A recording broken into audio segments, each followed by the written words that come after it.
Early to bed and early to rise makes a man healthy, wealthy, and wise. Which means at this rate, I'm gonna be sick, broken, stupid real fast because it's like 1 in the afternoon and I just woke up. So here's our dilemma, which is that the scrapyard closes in like 2 hours. I mean, they close in 3 hours, but for me to get there on time, I gotta leave here in 2 hours.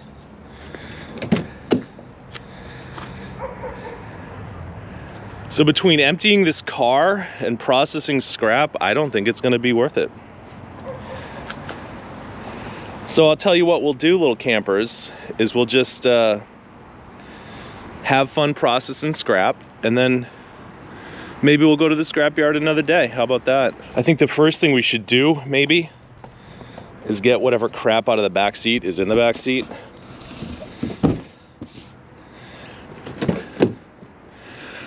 Looks all like big stuff that's not gonna fit in this box. Imagine that. This thing's neat though. It's a Japanese bike pump. Hold on, it had the other piece in it. There you go. So, you gotta try to get it fixed. But, you ever see something like that? I don't know, maybe you have. Look at that.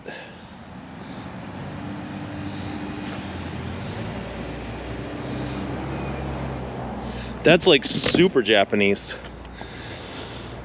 All right, what else do we have? Sharpening block. Distributor wrench. That's a 47754 1/2 inch. Made in Japan. Knick-knack shelf. We did not find any Star Wars figurines to put on it. That makes me sad. Voodoo doll. Yeah, if you don't subscribe to my channel, I'm gonna stick some pins in this thing, so better start clicking. And not on the dislike button either. Little feeder for the hummingbirds. There's your Guinness belt buckle.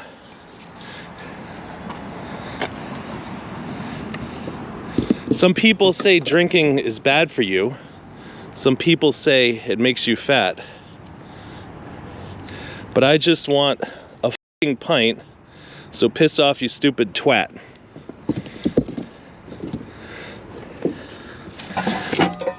All right, here's your aluminum table. Whatever. Geez, looks like we need an extra box for all this crap. Luckily, I have the very thing here. Oh yeah, those speakers we smashed the other day, I used that voodoo doll to resurrect them from the dead.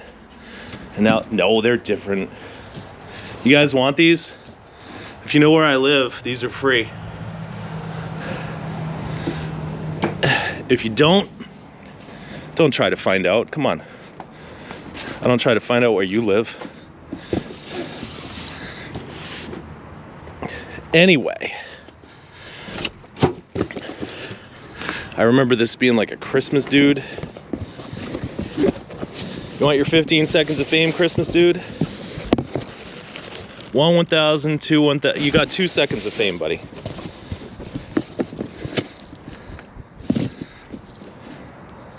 It's all relative. Here's the golfing nutcracker. I need to work on my putts at Christmas time. All right. That dude's always a barrel of laughs.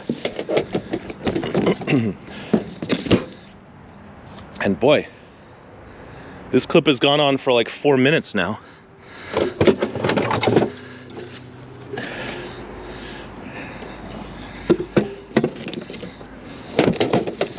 Get in the gosh darn box, you stupid. All right, don't get in there. Let's see if I care. There's your violin. See?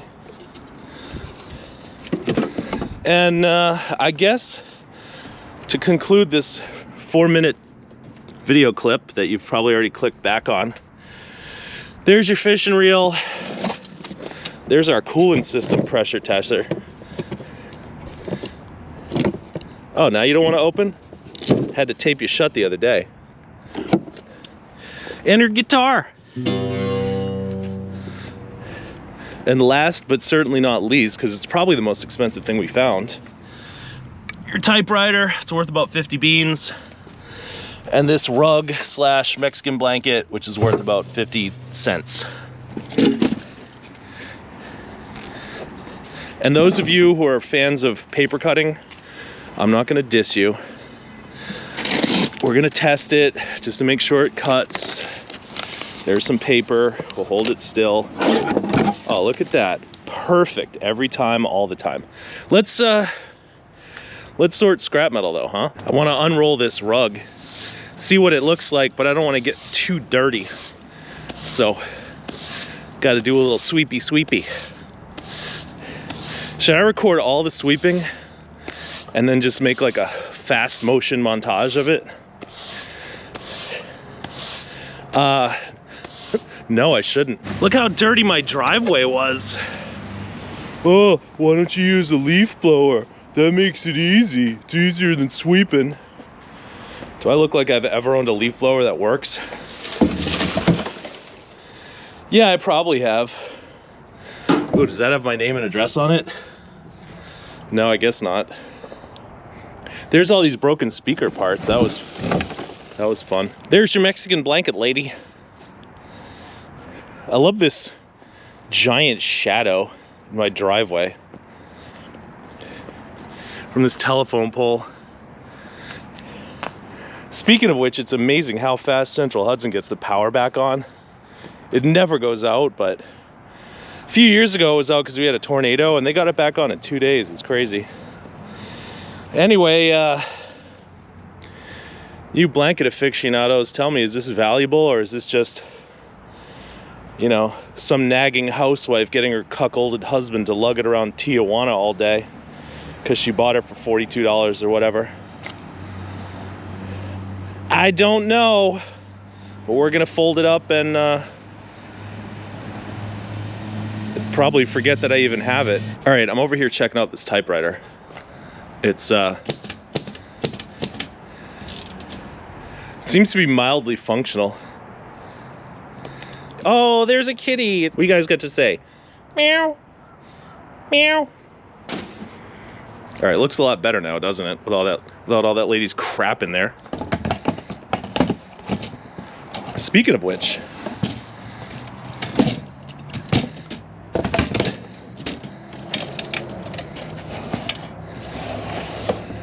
this is looking a lot better. It's like it fits in the case. The case is filled with dirt, but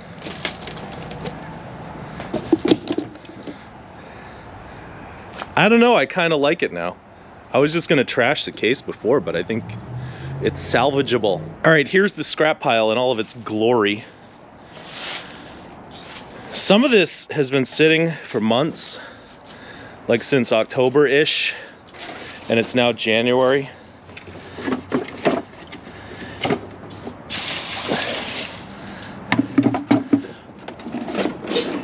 Some of it is fresh, exciting. It's so inviting to me. And I'm really hoping to get rid of this in the next couple, 2-3 days, but that would require me to get up early in the morning.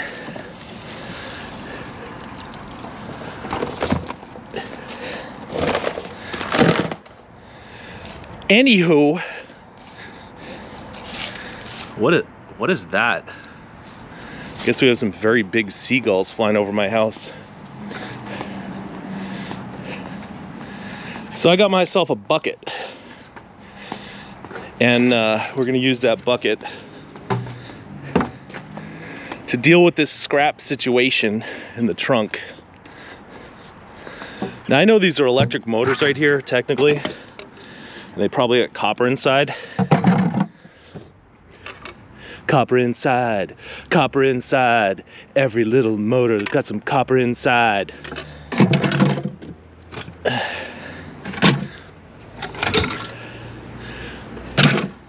But I just sell these as iron scrap because I'm not ambitious enough to try to get the copper out. All right.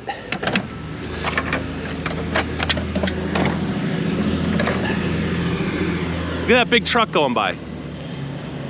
Making all kind of noise. Oh, any guesses on how much this bucket weighs? I'm gonna try not to grunt, so I won't give it away. I don't have a scale either, so I can't tell you how much it does weigh, but it's a lot.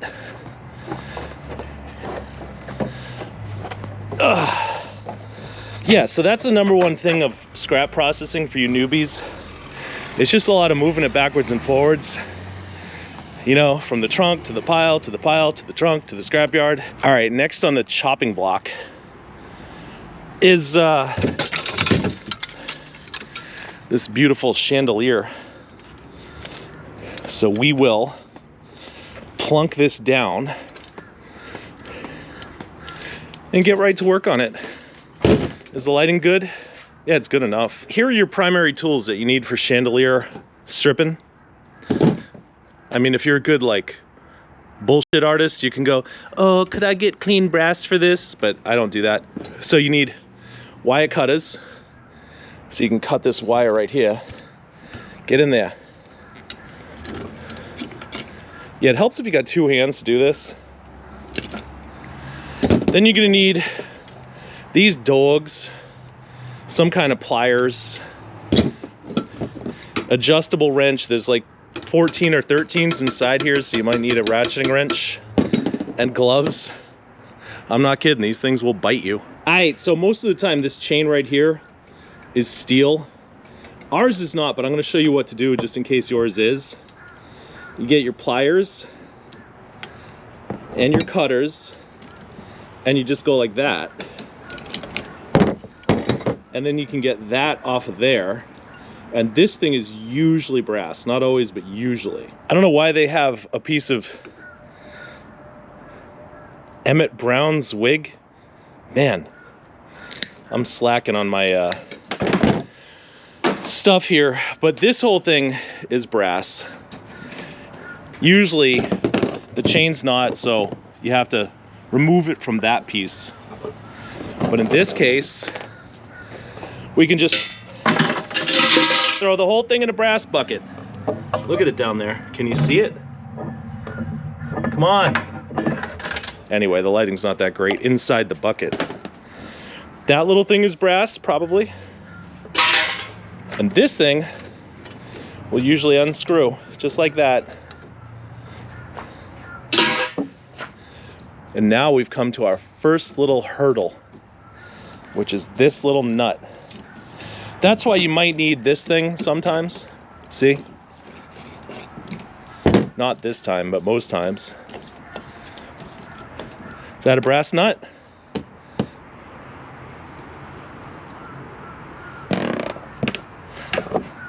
I think it is a brass nut. I don't know why it's stuck to the magnet. Oh, and yeah, make sure to do your stretching exercises before you do this, because you're gonna drop a lot of little things on the ground. Yeah, that's a brass nut and a brass chain piece.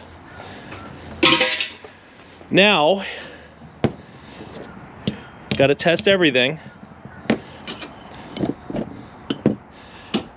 because that's steel. That's why the scrapyard will get mad at you, because a lot of steel is inside here. I always thought chandeliers were cumbersome until I tried making a video of myself taking one apart. Now I know they're cumbersome. All right, now's the part where you take all these little paper candlesticks off. Sometimes they don't come off too good. Like this one. See? It's like a cardboard tube and a plastic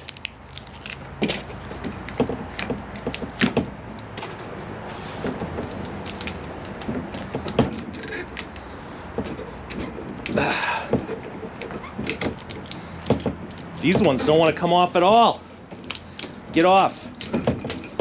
Get off. Rooty Tooty, fresh and fruity. Do you like that guy or what? I really don't know why this is so hard. These are never like this. In fact, a lot of time the things fall off in the car. Ugh! You son of a gun. I can't get the... Ah! Get out! Stupid. Alright, I finally got it, but I tore the whole socket off with me. Not that we care about that, because the next step is cutting all these little wires that are in between these little things. That's super hard. Alright, the next tool we're using in this video is a screwdriver, because it helps you get these wires out so you can clip them. Clip. Clip. Otherwise you're trying to get your, you know, look. How are you going to do this, right? Oh, look. Oh, and I know YouTube says you're not supposed to show blood, but what did I tell you? I'm not wearing a glove and the thing bit me. That was not intended to shock or whatever. I'll blur it out, I swear. All right, while you have your screwdriver handy, check and see if any of these are going to be difficult. Sometimes it's the light fixture, the socket that holds the whole thing together, and other times there's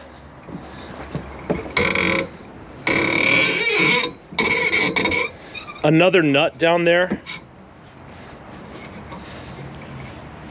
We'll see how this thing is configured in a minute, a second for you guys. All right, 5 of them came off relatively easily. Number 6 came off as one big unit. And I'm gonna do an expanded view of this just to see what you're up against in this particular case.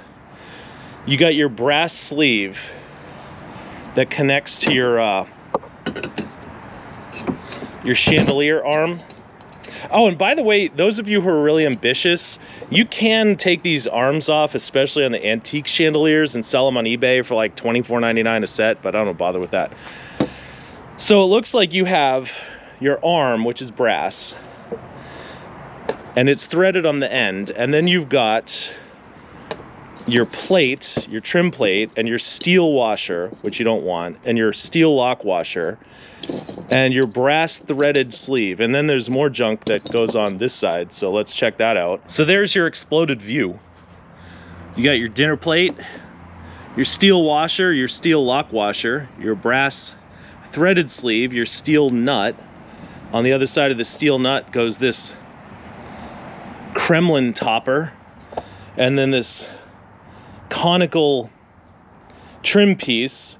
And what holds this nut and this and this and this together is this brass sleeve and this steel nut, and this bolts onto the top of the brass sleeve.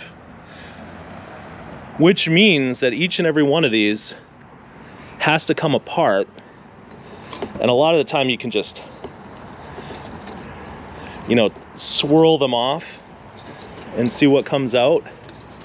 But I'm probably just gonna have to get in there with a 9/16 inch socket. And before that'll fit, I have to trim all these back down. So welcome to my world. And by welcome to my world, I mean welcome to my world of absolutely loving this, because it really appeals to my mild OCD. Of course, for a project like this, you need as much torque as possible. So,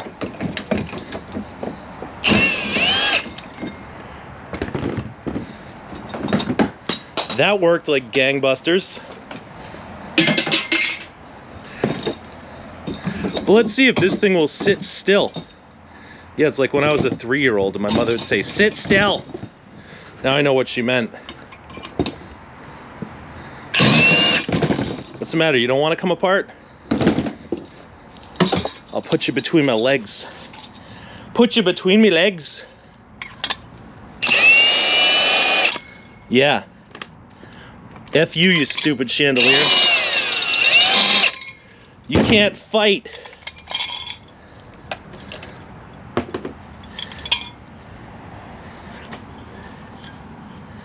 I wonder if this socket is deep enough for this stupid... Is it? Do we got it?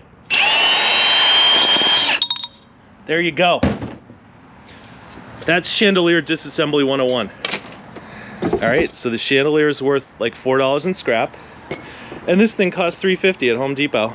So do the math. It's fun though, isn't it? It's very unwieldy. So you gotta hold it.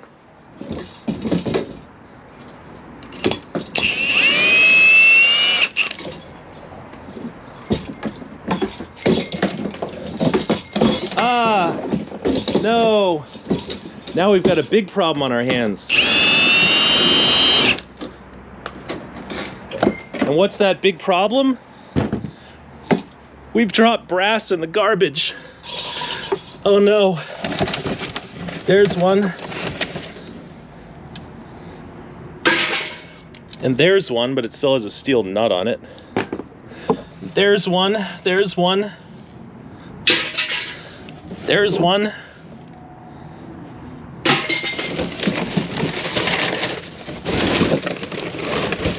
Those of you who have a workbench might not have this problem, but want to see my new workbench that we just worked on the other day? Oh yeah, it's all filled with clutter, huh? Anyway, half of these are now still held on by their brass sleeves, which have steel nuts on them. So we're gonna have to figure out how to get those off.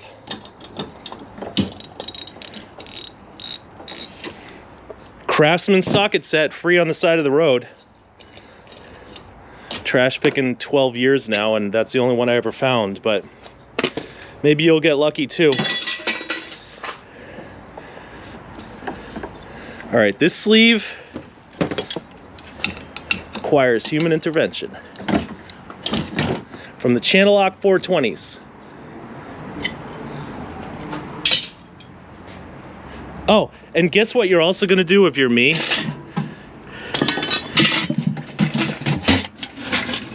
You're gonna dump steel bits into your brass bucket. Let's see if we can get some good lighting in there so you can see what I just did that's stupid. Here's your magnet. Oh, that doesn't go in the brass bucket, stupid. Yeah. The number one secret of scrapping is being very self-critical. Oh. Now you saw the VIN to my car, and I just threw my magnet in the garbage too.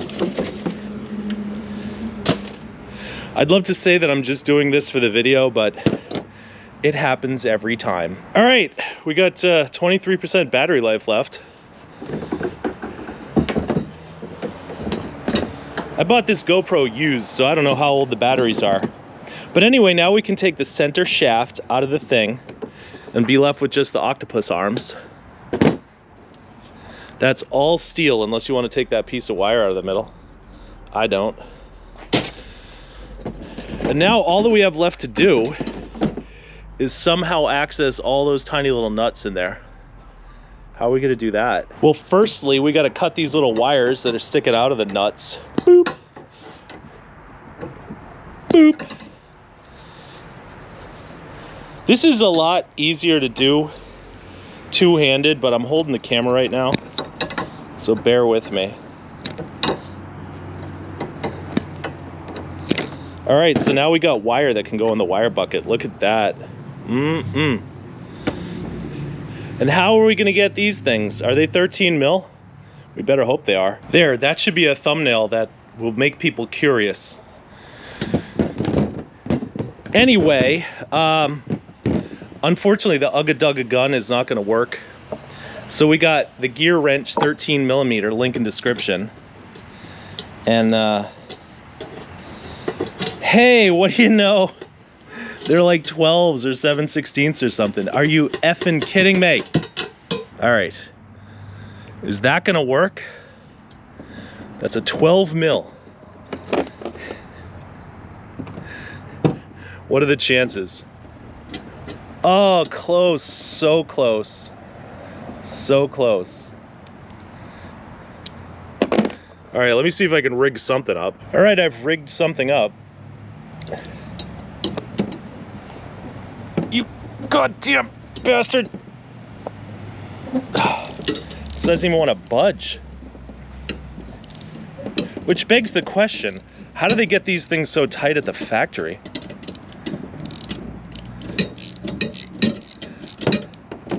And yeah, I know sometimes you could just grab this and like turn it. Let's see if we could do that on one of the other ones. All right, so what you can do sometimes is just grab the outer thing and like turn it real aggressively, and it'll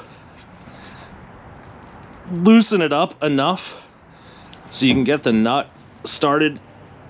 But this one's wicked tight, so forget it. All right, since I am somewhat of a fart smeller, I mean a smart feller, I decided to go get a smaller ratchet. You wouldn't believe how tight this thing is, it's crazy.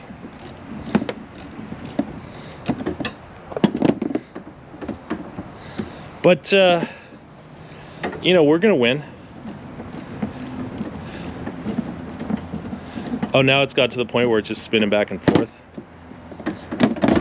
All right, I take that back about us winning. It's gonna be a Pyrrhic victory at best.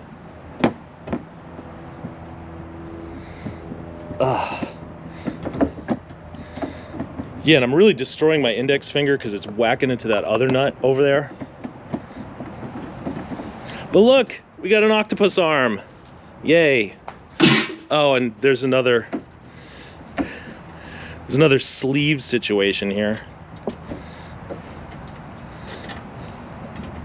Sometimes the octopus arms are threaded all the way. Sometimes you have to have a little doohickey like this with the steel nut on it.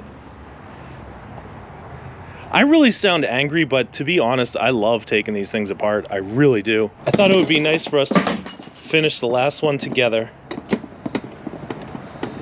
And it was nice enough to leave its little sleeve inside the octopus arm.